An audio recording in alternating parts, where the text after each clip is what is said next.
I'm Lola. And I'm Mamuna. Together, we've a combined 35 years of experience within the tech scene in North America and Europe. We talk about the highs, the lows, the WTFs of navigating the technology industry and answer your questions about navigating tech careers. This is Lost in Tech.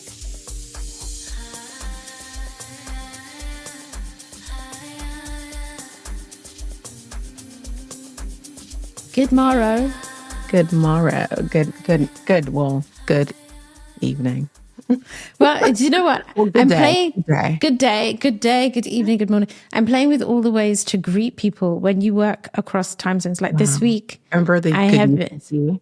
good UTC. Just sounds so geeky. I'm like ultimate It nerd. worked for where we were. It worked. Well, even today, so today I have already in my time zone, I have had meetings with China, India, where I am in the Middle East, the UK, and the East Coast of the US. The West Coast hasn't gotten up yet, but I'm like, Yeah. so that's like a whole 24 hours span. You're like right there. I'm in the middle You're like in the middle, which is actually of the world. probably solid. It's quite good, but national company. it's not bad. But the hard one to turn thing off, that probably. it's very hard to turn off. And the one thing I found myself dealing with more is the half-hour time zone differences. So most people probably don't realize, like in your mind, everywhere is like 2 hours ahead, 5 hours behind, whatever. There's like places that are like an hour and a half ahead. And when you're trying to calculate that, I mean, we had the episode where we talk about tools and just I was just thinking about that. The tools still don't work. Google help me. You could build something. No, I bet you could build something so easy. You know what? Maybe we should do an episode where we live build something. Oh, we vibe code the things we need in our lives to make our lives better. I think we should vibe code a time zone like agent for you. Okay. I'm calendar or email and it adjusts. Ooh, yeah. Okay. We're going to plan this. We're committing live on air, people. Live. We're going to build this thing because, the hour and a half time zone differences are the ones that are the gotchas. But everything else I can manage, but the hour and a half one. So good morrow, I figured, captures everyone because there's always tomorrow. Yeah. It also feels very old British. The old English, yes. The old English resort, yeah. So it suits the accent, doesn't it, to a certain extent? But yeah. Anyway. From your back days. How are we doing? We are doing really good. We are very happy. And I think today we want to have a product combo, like a product leaders preaching to the team product combo. So it's gonna clap loud, but this is, like when you popped online, you felt this one. And I feel like we're like my energy was to the soul today. Let's jump into it. Let's jump into it. I'll tell you what the inspiration was. I had a 90-minute workshop session with a technical team in my company today where I was explaining them. I was introducing a product domain that I have some experience in. And I was getting these questions and they feel familiar. And it feels like my entire career working in tech. I always get these questions from technical teams that are like, yeah, but what's our technical advantage? Like, what is the thing? Or why did these people, how does their tech work? Do you have the link to the API? Where's the SDK? Like, there must be something technical that they're doing that makes them better. This is why they're winning. And the assumption, therefore, is the best tech wins. Mamuna, in your experience, is this true? I mean, first, absolutely not. It is fun to pretend that you can spend all of the time building the most beautiful, complex architecture that does all the whiz bangs. But when it gets into the consumer's hand or when it is being used by the individual, they do not care how you architected the most beautiful. They don't care. Does it work? Does it speak to me? How's the usability? Like basic things. But also, does it center me? Yes. Does it prioritize me? Not it, me. Because again, I see a lot of tech out there that's like, it's the best, blah, blah. And I, the person, need a PhD to use it. Yeah. Therefore, it could be the best all it likes. If I can't use it, it's not going to hook me. I cannot get into it. So yeah. So I think the TLDR for everyone to just understand that being technically superior does not mean being commercially successful. Like, No. Yes. lesson one. And we can like go through a couple of examples where better products or better technical products may have lost the battle. Yep. To say. I think there's a few of these. Okay, so there's one that we've mentioned. There's a kind of category that we've mentioned historically on this podcast, which is the fact that Xerox is not famous for the internet. They're famous for photocopiers, but Xerox PARC, the Palo Alto Research Center, is the place where so many innovations like Bluetooth and Ethernet and mice and graphical user interfaces like Apple and Microsoft and Intel and Adobe all stole their product ideas from Xerox and people, actually, and co-founders from Xerox PARC in Silicon Valley in the 70s, 80s, 90s.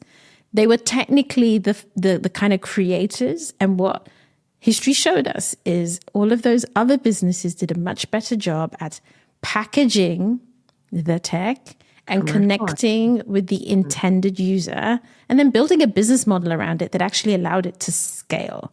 And you could argue whether or not those companies could claim the innovation. Like Apple did claim graphical user interfaces, but it wasn't invented by them. And it was a tech innovation that was packaged incredibly well and then came at a time when people could really go towards it. But it wasn't purely about the tech. It was the whole thing, right? It needed the computer part as well. Yeah. I was thinking about during COVID times when Clubhouse came about, and then soon after came Twitter Spaces, and we still have Twitter Spaces, but Clubhouse is no more, for example. No, Clubhouse is still going. People are still on it. Yeah, I know, but it's not what it was. No. It's not what it was. It was a thing. I really wanted to get in there. And I remember someone invited me and I was like, oh, like, what do I do? How do I use this? How do I get into, like, what is this? What does this mean? How do you speak? And then it just sort of went away slowly. Because it was kind of like a trapped in the house kind of product as well. And I remember I used to use it for my solo walks when you were allowed to go for one walk a day during lockdown. Yeah. And I would listen to Clubhouse. And once you could go to other places, it didn't quite. But what Twitter Spaces figured out is people wanted to continue having these ad hoc events, not like full on constant communities, but ad hoc events in the context of conversations. Suddenly, we don't need Clubhouse. We just needed audio live spaces on Twitter. Yeah. Who knew? Who knew? There was also MySpace and Facebook. So it's interesting because I think that... There's a lot that goes... There's a lot in that one, though. There's a lot of pieces in there. Yeah, because that to me falls into a category of like, I don't know that Facebook was better. MySpace was great tech and Facebook was not great tech. I think what happened there is maybe more like Facebook found a space to the right of where MySpace had started, and that was the stickier part of the opportunity. Like MySpace almost let you do too much. It's like you could show up on someone's page and it was full of shit, frankly. And it was shouting at you and singing at you. And there was just like, it was wild. That was part of I was obviously one of those people. Yeah. I mean, I had a MySpace too. But then Facebook controlled for that and said, we're just going to focus on the uploads, but we're not going to give you all of these endless customizations. So it took features away. Yeah. But it also created a networking behavior that was less like, I don't know what to call it. It was more structured, and actually people preferred the structure. Yeah. And I think MySpace wasn't really focused on like the social component of that, right? Yeah. You could become popular on MySpace, but it wasn't a networking tool, whereas Facebook was a networking and profile tool. It was Yeah. proper networking. It was proper networking. Another example, another tech example, and one that, again, people in my world love is PGP, which isn't even something that I think has a replacement, but like, you know, people use apps like Signal today to have private chats that they feel like Telegram is not a privacy product. Let us, people, know your stuff. WhatsApp. WhatsApp has more privacy than Telegram. So And Telegram. I don't be use careful. Telegram. Telegram Yeah. is a great app, but I think it has a different set of strengths. But I think PGP was more like email with extra security. So it was less, and it's for those who are into tech history, it is what Ed Snowden used to communicate with the WikiLeaks and get all of those papers out of the US. And it, in certain circles, it was considered almost like the perfect cryptography product. It just couldn't be hacked. But it had such terrible UX. And the people who cared about, you had to be committed to the cause, which already means you're like, convenience is ignored. And then it had this sub layer of almost like, I felt there was an ego around who knew how to use PGP and like who was allowed in the club of people who could communicate with PGP, which I think was an unintended outcome, but it died a death. It just, the people who maintained it couldn't keep it up. And I'm pretty sure there was maybe censorship pressure and all of that other stuff behind the scenes, but it was a really good product that never made it out the bat because the technical wasn't, the rest of it wasn't there. Wasn't there. Yeah. Which is interesting. I think like you can't beat a company that like out narrates you, you know? And so I think about like Apple didn't invent the smartphone, for example, but they packaged it as like a lifestyle shift and they had a whole story behind it. And I would say OpenAI didn't invent LLMs, but they created like access to ChatGPT through ChatGPT, and that was like now they're associated very closely to that. And I would even call it Stripe. Stripe wasn't the first to create like a payments API, but they were the ones to like market it in a way that it felt like they owned it. So one of the things I want to call out in the few of the examples that you talked about there, that's like actionable. In my view, what Apple did, and historically for a long time, not recently, was it took an opportunity space and it centered the human in the product. Yep. So even before the smartphone, they did this with the MP3 player. When they came out with the iPod, oh yeah. there was a super popular alternative called the Zen Creative. Right. This was known as like amazing for audio compression, and it didn't kill your music and you could still hear all of your instruments and your levels. And if you're a producer, you want a Zen because it's going to allow you to listen to stuff properly. Apple was like, yeah, don't care about any of that. I'm going to give you a spinny wheel, which humans love spinny wheels because then they don't have to press like endless buttons and tiny buttons. They innovated in a third space that centered the human, and they did that with the smartphone. And I think even ChatGPT, you're right about LLMs, and people might say today, like, maybe Claude is better or Anthropic or, you know, there are these other LLMs. So ChatGPT gave everybody AI. And these other LLMs, you know, Google before, they hadn't given everybody AI. They hadn't centered the human and democratized it. And I definitely think sometimes we underestimate, or should I say, I think in tech, we can overestimate the effect of the tech on winning or claiming a market, and therefore, depending on where you are in the life cycle of a business, you could significantly underestimate what's going to save you when things start to go the wrong way. I mean, that's what you're tied to, right? Like, I think that the impulse, you know, working in a lot of the environments we work in, the impulse is build, ship, get it out the door. Yeah. And it's like, okay, well, like first, what do we have? What can we tell around what we have, right? Yeah. And can we reconnect our users to what we have today and bring that journey out? A lot of times, like, you have people on the UX teams who are mapping the user journey. Like, let's tap into the work that they're doing and tell the story, bring it back to reconnect people to the why. There was a good book. Who was the book that wrote, the person that wrote that book? Like, Something about why. I forgot. I'll have to look it up. We'll have to. I definitely think there may be some skills that are being overlooked, especially in this layoff season. And I think if you're a product person or you're somebody with these skills in your company right now, you need to start storytelling like how important you are. Like just because you built it doesn't mean people will come. Right. And I think knowing like, how do you understand what's going to make the difference in the market? That is these very large business examples. These are things that people have at some point in their companies, they had an instinct it would make a difference. And in so many cases, it's not the best tech. I just thought of another one. Browser wars. I think we've mentioned that before. Chrome and Chromium have won. But you talk to certain people and Opera is the best browser because it's the best developer thing and it does this and it allows you to inspect. Or Microsoft Edge have been iterating on the browser for years now and they've got it even better. I found out Edge is using Chromium under the hood these days. Oh, interesting. And like Google didn't come at that particular solution from a let's build the best technical browser. It was just like, let's build something lightweight and simple that most people will use quickly, that doesn't need like a CD boot up install, right? And it's not quite a technical innovation if it's not all the bells and whistles. So like, I definitely think remembering the stuff that allows your product to succeed.